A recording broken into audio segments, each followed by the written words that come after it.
The hosting organizations need to be able to understand what the needs are of the community where they're working. We were saying that some good examples could be, for example, when a local hosting organization goes into a community and the community is valorized, the community is actively part of the organization of the project. So, for example, if you work with a youth organization in this community, they're the ones which are in charge of everything once the volunteers arrive in this community and organizing the projects with the local community. And then the hosting organization is there with the leaders as well of the group to ensure that the volunteer group is okay, that the dynamics between the volunteers are fine, that the evaluation techniques are done, but they work together also with the local youth group.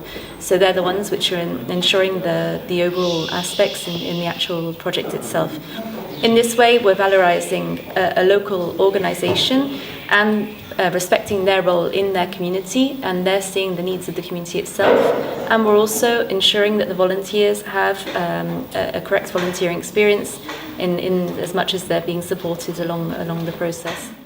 For example, when we were in Argentina, we had a certain setup, which I think, from what I've seen of other ways of working, I find it quite interesting because you had the people that came through CCIVS that were trained as CCIVS camp leaders, but only for the social side of the group. So their job was to make sure that they could communicate with the local group and that the group as such, the international group, could function. So on arrival training, and then the evaluation side, the living together, making sure that everyone organises for the schedules, and then seeing with any conflicts that could happen with the community. And then on the community side, there's a local organisation, and they're in charge of everything once you arrive there. So they're in charge of all of the technical side, logistical side in the village. They're also they're also in charge of the work. So it's them, in fact, which are directing the volunteers every single day and what they've got to do. And there's communication between, of course, the leaders of the group and them, and to making sure that everything's going okay. So there's extra meetings on top of this.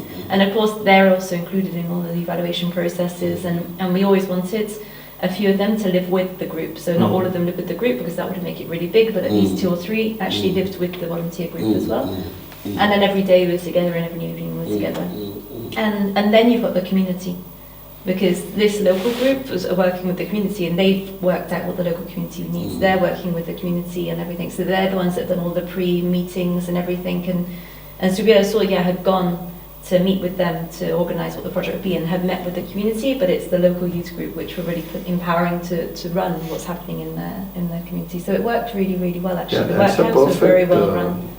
Like CCIVS and it's all written down, like the methodology was all very, very clear in CCIVS. So that was, for me, it's the best format I've seen of working.